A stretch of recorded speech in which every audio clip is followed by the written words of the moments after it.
أدراك ما هي نار حامية الله أكبر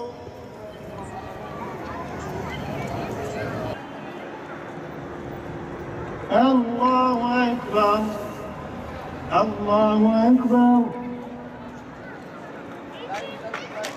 الله أكبر الرحمن الرحيم الحمد لله رب العالمين الرحمن الرحيم مالك يوم الدين إياك نعبد وإياك نستعين اهدنا الصراط المستقيم صراط الذين أنعمت عليهم غير المغضوب عليهم ولا الضالين المقاومة في بندقيتها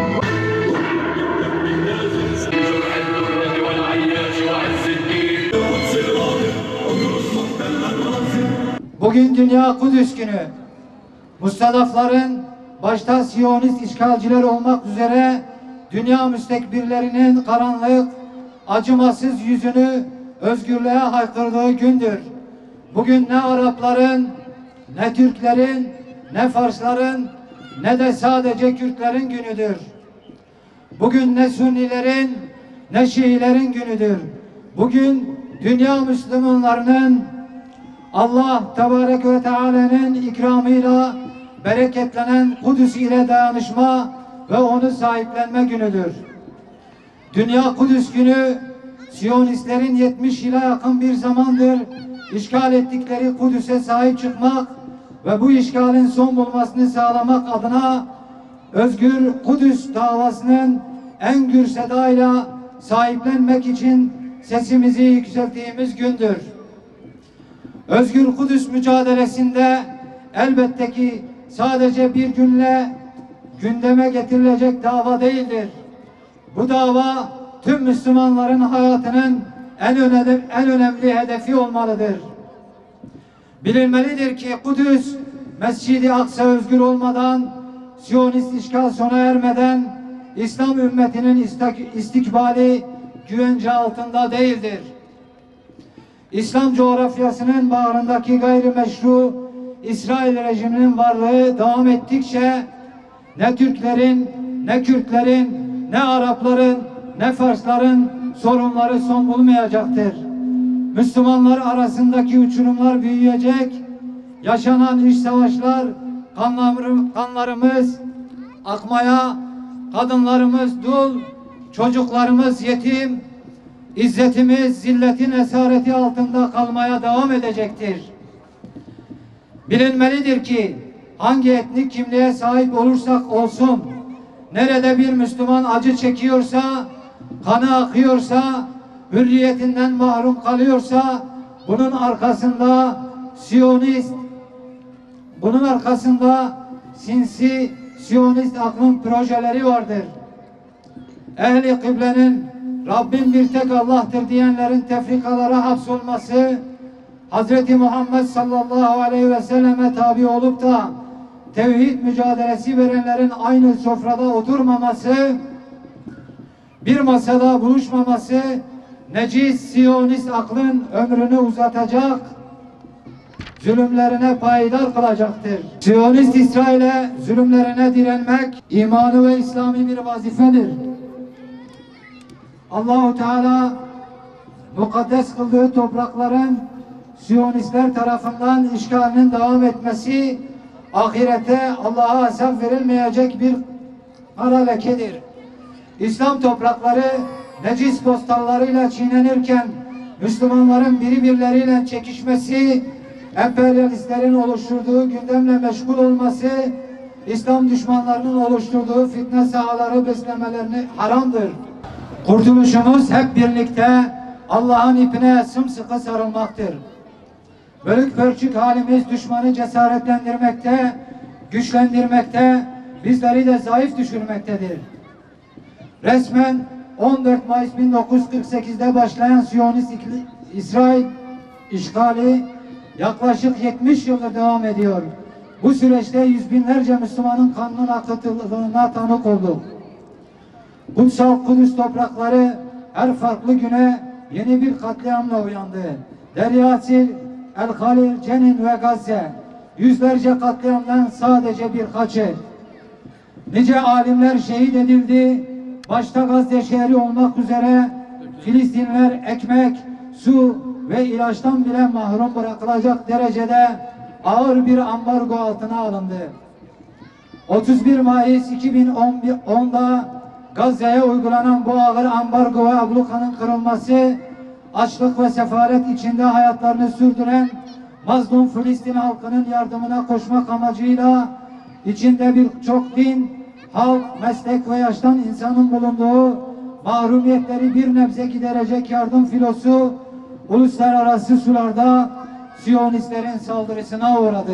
Saldırı sonucunda Mavi Marmara gemisi içinde bulunan 10 Kudüs sevdalısı kardeşimiz Özgür Kudüs yolunda şehit edildi, onlarca da yaralandı.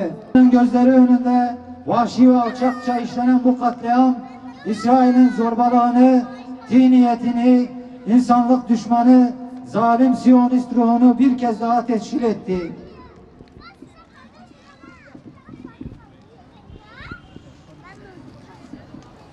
Büyük bir infiale neden olan bu katliamdan sonra Türkiye ve İsrail arasındaki ilişkiler askıya alındı.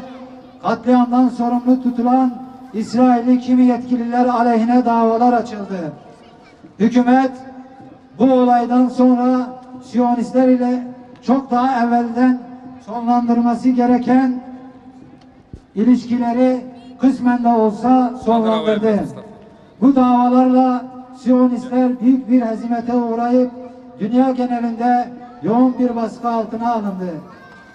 Bu yoğun baskı altına alınmışken aradan geçen 6 yıl ardından bugünlerde yapılan anlaşmayla ilişkilerin tekrar eski seyrine döndürüleceğinin açıklanması tüm Müslümanların ümitlerini kırdı, hayal kırıklığına uğrattı.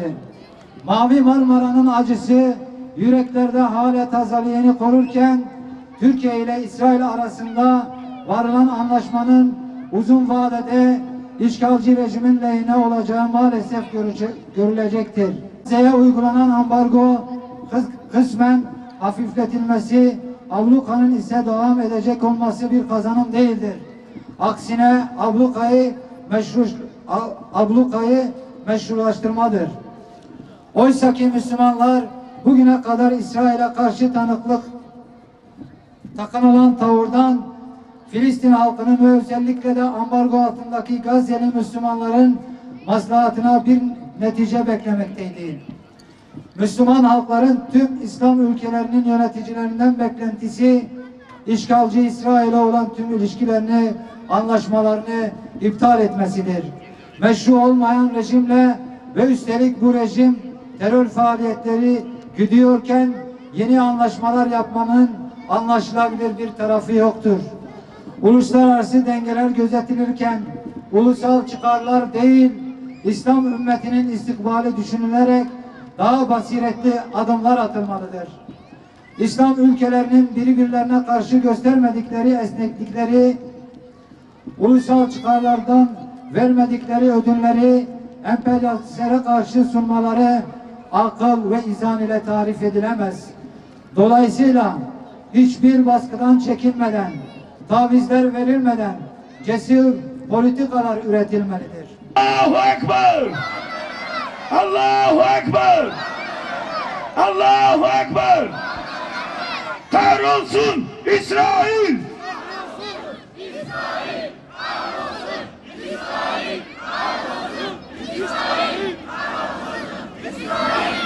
Tarih 29 Haziran 1925'i gösterdiğinde Diyarbakır büyük bir zulme, katliama ve yüreği korlanan Müslüman halkın acısına tanıklık etmiştir. İstiklal mahkemelerinin aldığı keyfi ve hukuksuz kararla bir İslam alimi ve rehberiyle 46 dava arkadaşı daha idam sehpasına çıkarıldı. Tüm Müslümanların, özellikle de Kürt halkının Şeyh Said'in mücadelesini iyi irdelemesi gerektiğine inanıyoruz. Şeyh Said'in değersiz dallarda beni asmanıza pervam yoktur. Muhakkak ki ölümüm Allah ve İslam içindir. Sözlerini bir an olsun aklımızdan çıkarmamalı ve geleceğimizi bu mesaj üzerine bina etmeliyiz. Ona olan yakınlık, muhabbet sisteminin tüm baskılarına rağmen her geçen gün arttı. Halkın gözünde ve gönlünde müstesna bir yere sahip olan Şeyh Said Hazretlerine yapılan zulüm için kamuoyu dünden bugüne devletten bir özür, metfun olduğu yerin aşikar edilmesini beklemektedir. İtibarı Müslüman halk nezdinde yüce olan Şeyh Said resmi kaynaklarda ve okullarda, çocuklara okutulan kitaplarda isyancı gibi kavramlarla anılmasını reddediyoruz. Şeyh Said ve Bediüzzaman Said Nursi gibi büyük alim ve mücahitler kabirlerinin tıpkı İskilipli Atıf Hoca gibi behemahal ortaya çıkarılmasını talep ediyoruz. Allahu Ekber! Allahu Ekber! İki cihan serveri Hazreti Muhammed sallallahu aleyhi ve sellem'i tanıyor ve peygamberliğine iman ediyoruz. Bizi ona ümmet, ondan bize şefaat nasip eyle ya Rabbi. İnnemel mu'minûne ihvetun fermanına bağlı kalarak müminleri kardeş biliyoruz. Bu kardeşliğe şuur ihsan eyle ya Rabbi. Siz bırakma ya Rabbi. Amin. Allah'ım ordularınla kardeşlerimizi destekle. Şer güçlerin şerlerinden emin eyle. Yaratılış gayemizi unutmaktan muhafaza eyle ya Rabbi. Amin. Allah'ım bizleri Kur'an ile amel eden ve Resulullah'ın izinden yürüyenlerden eyle. Cennetlerin sahibi olan Allah'ım bizleri Firdevs cennetlerine kavuştur. Amin. Bu Ramazan ayında tuttuğumuz oruçları, ettiğimiz dua ve zikirleri, okunan hatimleri, kılınan teravihlerimizi dergahında kabul eyle Allah'ım. Bedava arkadaşlarına anma etkinliğiyle Dünya Kudüs Günü etkinliğimiz buradan nihayete ermiştir.